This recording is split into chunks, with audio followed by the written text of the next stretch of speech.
तो current electricity series का lecture number 13 है और यहाँ पे हम लोग बैटरी का इक्विवेलेंट पढ़ने वाले हैं। ठीक है, तो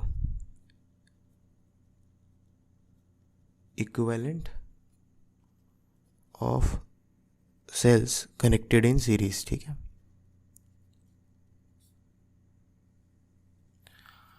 ओके।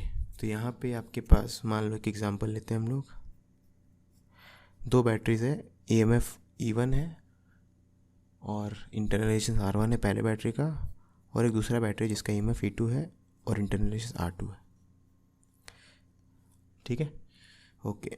अब ये जो कॉम्बिनेशन आपको दिख रहा है, ये एक बैटरी है, इसको बॉक्स में बना के दिखाने के लिए कि ये R1 R2 जो है बैटरी के अंदर का रेजिस्टेंस है ना, इंटरनल रेजिस्टेंस। ठीक है ना, तो इन दोनों बैटरी के बदले मैं बस पॉइंट A और पॉइंट B के बीच में बस एक बैटरी ड्रॉ करना चाहता हूँ। ठीक है, तो पॉइंट A और पॉइंट B के बीच में दो बैटरी के बदले बस मैं एक बैटरी ही ड्रॉ करना चाहता हूँ। ये डॉटेड लाइन जो मैं ड्रॉ करना हूँ वो ऑप्शनल है। ठीक है, जस्ट दिखाने के लिए, एक बैटरी है, ये दूसरा बैटरी है, तो A और B के बीच में जो दो बैटरी मिल के कर रहे हैं वो अकेला एक बैटरी करके दिखा है। ठीक है, अब जब मैं बोल रहा हूँ एक बैटरी करके दिखा है, इसका बेसिकली मतलब क्या है, यहाँ पे जैसे इन दोनों पॉइंट के बीच का जो भी पोटेंशियल डिफरेंस होगा, यहाँ भी इन दोनों पॉइंट के बीच का वही पोटेंशियल डिफरेंस हो। ठीक है, या इन दोनों पॉइंट के बीच को अगर इसको सर्किट को कंप्लीट करें तो इन दोनों पॉइंट के बीच में जो करंट फ्लो होगा, यहाँ भी इन दोनों पॉइंट के बीच में वही सेम करंट फ्लो हो, उसको हम लोग बोलते हैं इक्विवेलेंट। ठीक है, तो बेसिकली ए और बी को अगर कनेक्ट कर दिए तो लूप एक आ जाएगा, उस लूप में जो करंट फ्लो होगा, और यहाँ पे भी ए और बी को कनेक्ट करने पे जो लूप आएगा उसमें जो करंट फ्लो होगा, दोनों केस में करंट की वैल्यू आपको सेम रखना है। ठीक है, समझ में बात? ओके। और दूसरी बात है कि इंटरनल यहाँ पे ए और बी के बीच में जो टोटल रेजिस्टेंस होगा, यहाँ भी ए और बी के बीच में वही रेजिस्टेंस होना चाहिए। ठीक है, तो चलो काम करते हैं। EMF तो आप डायरेक्टली निकाल सकते हो। कैसे? अभी ए और बी के बीच का इस केस में अगर पोटेंशियल डिफरेंस देखो तो E1 प्लस E2 हो जाएगा। कैसे? तो यहाँ पे अगर मैं ए और बी के बीच का पोटेंशियल डिफरेंस देखूँ तो मैं क्या बोल रहा हूँ, E1 प्लस E2 होगा। क्यों? सपोज़ मैं ए से स्टार्ट कर रहा हूँ, बी की तरफ जा रहा हूँ। ठीक है ना, तो ए से मैं यहाँ जाऊँगा तो प्लस से माइनस में गया तो -E1, और फिर मैं यहाँ से यहाँ जाऊँगा तो फिर से -E2। R1 R2 से कोई फ़र्क नहीं पड़ेगा क्योंकि करंट फ्लो नहीं हो रहा है। ठीक है, याद रखना, मैं कनेक्ट भी कर सकता हूँ, नहीं भी कर सकता हूँ। ठीक है, तो बिना कनेक्ट किए अगर करूँ तो I/R वाला टर्म नहीं आएगा। तो मैं क्या कर रहा हूँ, यहाँ से यहाँ जाऊँगा, ए से भी इस सर्किट में भी जाऊँगा, इस सर्किट में जाऊँगा। अगर दोनों इक्विवेलेंट है तो दोनों केस में सेम चेंजेस इन पोटेंशियल मिलना चाहिए। ठीक है, तो यहाँ पे ए से भी अगर जाऊँ मैं तो -E1, प्लस से माइनस में जा रहे तो पोटेंशियल डिक्रीज़ होगा। ठीक है, इसमें तो कोई करंट है नहीं क्योंकि सर्किट कंप्लीट नहीं, तो करंट हो नहीं सकता। और फिर यहाँ से यहाँ गए, फिर -E2, फिर 0, तो ए से बी जाने में दो बार आया, एक बार -E1 आया और एक बार -E2 आया। ठीक है, ओके। अब ये बराबर होना चाहिए इस केस का। इस केस में जब ए से बी जाएंगे तो कितने का पोटेंशियल का चेंज आएगा, तो यहाँ पे ए से बी अगर जाएंगे तो पोटेंशियल में चेंज कितने का आएगा, -E का आएगा, क्योंकि ए से बी जाने में बस इसके पॉजिटिव से नेगेटिव में गए, इसमें तो कोई करंट है नहीं, मतलब पूरे में कोई करंट नहीं है ऑफ कोर्स, तो इसमें कोई चेंज नहीं आएगा, तो बी पहुँच गए। तो ये दोनों को मिला के देखें तो E इक्वल टू क्या हो गया, E1 प्लस E2।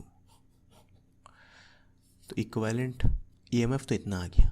ठीक है, अब लेकिन इंटरनल रेजिस्टेंस बचा हुआ है ना, ये हमें निकालना है। ठीक है ना, ओके। तो उसके लिए आप ये सोचो कि अगर हम लोग इसके एंड्स को कनेक्ट कर दें तो इसमें जो करंट फ्लो होगा इसमें भी वही करंट फ्लो होगा, तो हम लोग बोलेंगे ये बैटरी इसके इक्विवेलेंट है। ठीक है ना, EMF तो हमें पता चल गया, इंटरनल रेजिस्टेंस निकालना है, तो EMF पता चल गया, हमें इंटरनल रेजिस्टेंस निकालना है। तो इक्विवेलेंट EMF तो E1 प्लस E2 है। रेजिस्टेंस निकालने के लिए क्या करेंगे, इन दोनों को ज्वाइन कर देंगे। ठीक है, तो इनको कनेक्ट कर देते हैं। इसको कनेक्ट करें अगर और इसको कनेक्ट करें तो सेम करंट फ्लो होना चाहिए। ठीक है, तो ये तो बहुत ही सिंपल है।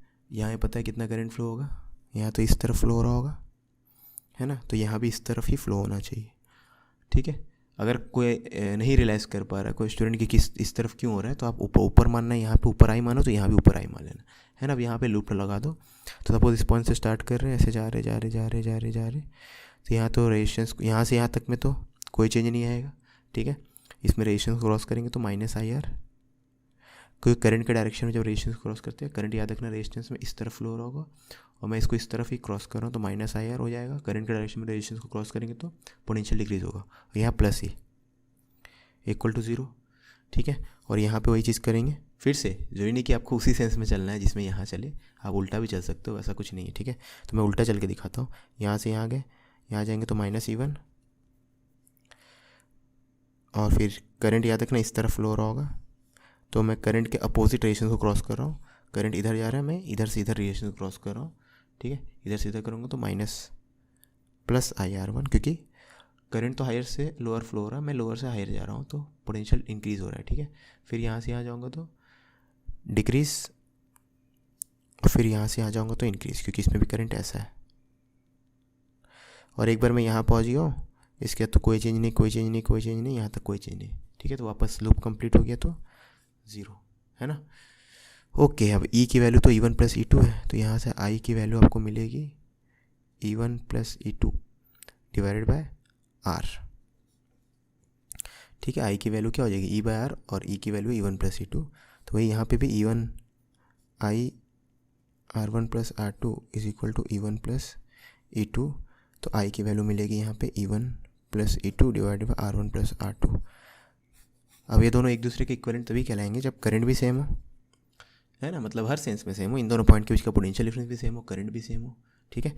तो आपका ये दोनों इक्वल होगा, तो ये दोनों को इक्वल करेंगे तो E1 और E2 तो मैच कर रहा है, तो R की वैल्यू R1 प्लस R2 होना चाहिए, यानी ये इतना, ठीक है। तो आपके सीरीज़ में कोई सेल्स है, बैटरीज है, तो इक्विवेलेंट EMF सम कर देंगे, इक्विवेलेंट रेजिस्टेंस भी ऐड कर देंगे, ठीक है।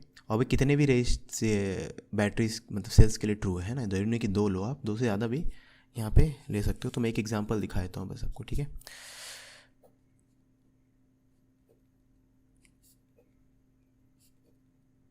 तो मान लो ये 2 वोल्ट है, ये 2 ओम है, ये 3 वोल्ट है, ये 1 ओम है, ये 5 वोल्ट है, ये 2 ओम है, ये 3 वोल्ट है, ये 7 ओम है, ठीक है। तो A और B के बीच में टोटल यहाँ पे 4 बैटरीज है, तो मुझे A और B के बीच में बस एक ही बैटरी ड्रॉ करना है। तो उस बैटरी का जो एक बैटरी मुझे ड्रॉ करना है उसका EMF कितना है और इंटरनल रेजिस्टेंस कितना है, ठीक है। तो मैं क्या करूँगा, सबको ऐड करूँगा, क्योंकि EMF निकालने के लिए खाली सिंपली ऐड करो, तो इसका 2 3 5 5 10 3 13, तो हो जाएगा 13 वोल्ट, ठीक है। और इंटरनल रेजिस्टेंस 2 + 1 3 2 5 7 12, तो ये आंसर है, ठीक है। अब इनमें से किसी बैटरी को अगर उल्टा कर दे, किसी सेल को अगर उल्टा कर दे, यहाँ पे मान लो है ना 5 वोल्ट को उल्टा करके ऐसा कर दे, ठीक है, तो आप क्या करोगे, जो जो सीधा है उनको तो ऐड करोगे, जो उल्टा रहेगा अपोजिट पोलैरिटी रहेगा उसको सब्ट्रैक्ट कर दोगे, ठीक है। तो मैं वो भी एग्जांपल दिखाता हूँ। सपोज आपके पास 5 वोल्ट है, 1 ओम है, और यहाँ 3 वोल्ट है, 1 ओम है, ठीक है। तो ये एक बैटरी है, ये एक बैटरी है, तो आप A और B के बीच में बस एक बैटरी ड्रॉ करना चाहते हो, ठीक है, जो इसका इक्विवेलेंट होगा, जो इसी का इफेक्ट प्रोड्यूस करेगा। तो 5 और 3, अभी सॉरी सेम डायरेक्शन में ले लिया मैंने, इसको उल्टा कर देते हैं ना, ये उल्टा हो गया है ना, देखो इसका हायर लोअर लोअर हायर, यहाँ पे क्या था higher lower higher lower higher lower higher lower, left में हायर था, राइट में लोअर था हर बैटरी के लिए ना, यहाँ पे इसके लेफ्ट में हायर है, यहाँ पे इसके राइट में हायर है, ठीक है। तो इसको +5 लेंगे, इसको -3 लेंगे, क्योंकि बस इसको उल्टा कर देना आपको, इसको उल्टा करोगे तो आप 3 को -3 लिख दोगे, ठीक है। तो फिर 5 और -3 तो 2 वोल्ट हो जाएगा, क्योंकि दोनों अपोजिट में है ना, ठीक है। और 1 और 1 तो 2 हो जाएगा। तो इंटरनल रेजिस्टेंस को सब्ट्रैक्ट मत कर देना, वो हमेशा ऐड होगा, ठीक है। बस बैटरी अगर अपोजिट पोलैरिटी जॉइंट है उनका, तो उनका डिफरेंस निकाल लेना, ठीक है। अब यहाँ पे मैं A को हायर क्यों ड्रॉ किया, क्योंकि A ज़्यादा हायर पे है कंपेयर टू B में देखो ना 3 ही वोल्ट का है ना, तो ये +3 देना चाहता है B को, लेकिन ये तो +5 देना चाहता है, समझ रहे हो ना, ठीक है। ये पूरा तरफ से सही नहीं है जो मैं, क्योंकि मुझे एक्चुअली में यही नहीं बोल सकते, इसका पोटेंशियल सेम रहेगा, इसमें करंट फ्लो होगा, तो हाँ जब करंट फ्लो नहीं हो रहा है तब की बात करें तो सही है मेरा लॉजिक। तो इसमें करंट फ्लो नहीं हो रहा है, ठीक है, तो इसका पोटेंशियल को आप कुछ भी मान लो इस पार्ट का 0 है, हर जगह 0 0 0, ठीक है। तो इसका +5 होगा, और 0 0 0 इसका +3 होगा इस पॉइंट का, है ना। B का 3 होगा, इसका 5 होगा, तो A हायर पे होगा, इसलिए A पे मैंने हायर बनाया, ठीक है। अगर उल्टा होता, ये 3 वोल्ट का होता, ये 5 वोल्ट का होता, तो B पे हायर बना था, A पे लोअर बना, ठीक है। अगर इसमें समझ में नहीं आया कुछ तो क्वेश्चंस तो हम लोग बहुत सारे करेंगे ही लास्ट में मतलब जब तो पूरा थ्योरी ख़त्म हो जाएगा, ठीक है, तब करेंगे, तब समझ में आ जाएगा। अभी थ्योरी के लिए इतना इनफ है, ठीक है। और भी कुछ बचा रह गया होगा तो क्वेश्चंस के थ्रू क्लियर हो जाएगा। ओके, तो नेक्स्ट लेक्चर में हम लोग बैटरीज अगर पैरेलल में रहे, सेल्स अगर पैरेलल में है तो उसका क्या इक्विवेलेंट आएगा वो देखेंगे। आप कुछ भूल रहे हो। ईमानदारी से बताना, करना है नहीं करना? करना है तो करो ना भाई, क्यों नहीं कर रहे?